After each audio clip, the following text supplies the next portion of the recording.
Hey guys, Mus1cMan here back with another Identity 5 video. In this video I'm going to be reviewing more gameplay that another viewer has sent in for me to review. So without further ado, let's get into the video. Alright, so I'm going to be reviewing the gameplay of the Bloody Queen in this one. So, Bloody Queen is my main hunter, so I'm excited to review this gameplay. So you're approaching the ciphers, looking out for your tinnitus, I'm sure. The survivor is hiding around here somewhere, but I mean, if a survivor's hiding, don't waste too much time on them because that means they're not decoding. And you find a survivor there. I would say that was a pretty good mirror that worked out pretty well for you, but good job leaving the mercenary. That's good character prioritization, but as a general rule, don't place your mirror if you don't know exactly where the survivor is at or where they are going. So knowing where the survivor is at, that usually relies on like your sight of the character. But also you can also place it if you know where they're going. For instance, like predictable kiting routes, if you have some of those memorized. But otherwise, if you don't have that, I would say just chase until you get a clear mirror. While I sometimes swing a lot when I have my mirrors, I would say kind of treat the mirror like a foggy blade for Ripper, you know, just wait until you have a clear shot.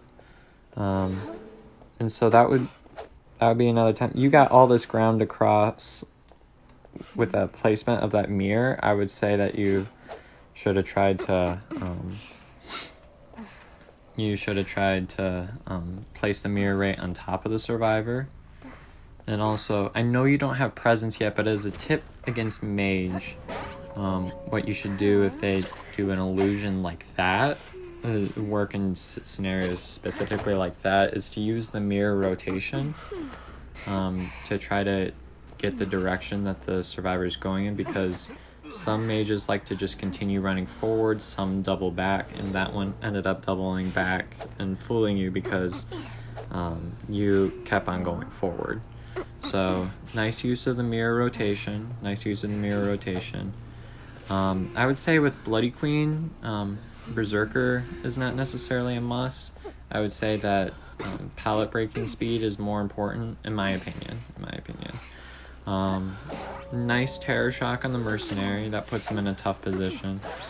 And one thing that was newly added in the game is that the magician, see, there's another time when you didn't have, it was kind of grainy on my screen, so I didn't know if you did, but it didn't look like you had direct line of sight on the survivor.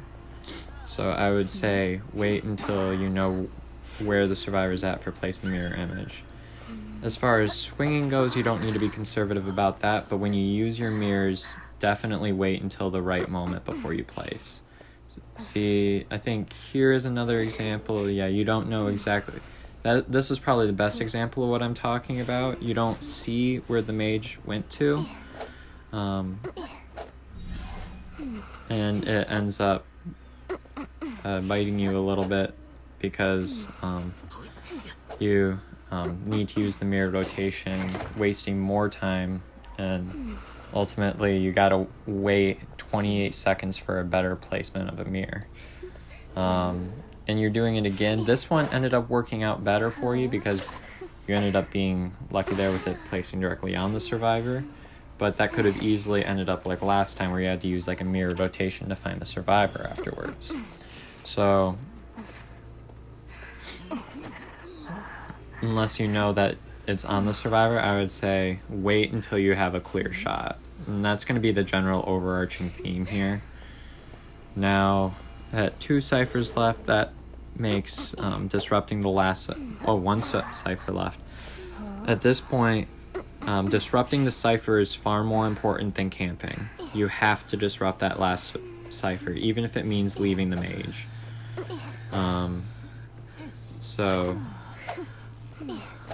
I would say look for the wiggling ciphers and teleport right now before they turn the game into endgame. You're going to choose to chase these players here now, but you end up getting the mercenary, which is kind of unfortunate. However, being that there's only one cipher left, here's the steps that I would do at this point. Chair the mercenary, force someone off the cipher to save him, and teleport to the wiggling cipher. And you can see the way he's spinning. You know that cipher is primed. So, to avoid that happening, now the mercenary's up, now the mage is up. I would say that you should you should have tried chairing the mercenary and teleporting the last cipher, because that's gonna give you the maximum amount of disruption and stall you as much time as you can before the end game. Because if they don't pop that last cipher, there's no possible way for them to open the exit gates and get out of there. So that forces them to either take a risk and try at the new cipher, or to start a completely new one if you're camping the almost finished cipher. And Dream Witch is really, really good at this, because she's got all her leeches that help her complete this. So that was all right mirror placement. I would have said instead place it on your side of the palette rather than outside of the palette system. But overall, couple last tips. Only place your mirror when you know it'll lead to a clear shot to the survivor, and protect that last cipher before it's popped. And thanks for sending in the gameplay. Well, I hope you guys enjoyed that video. If you did, please don't forget to leave a like and subscribe to my channel for more content like this, and let me know in the comment section below what you thought. Thanks for watching.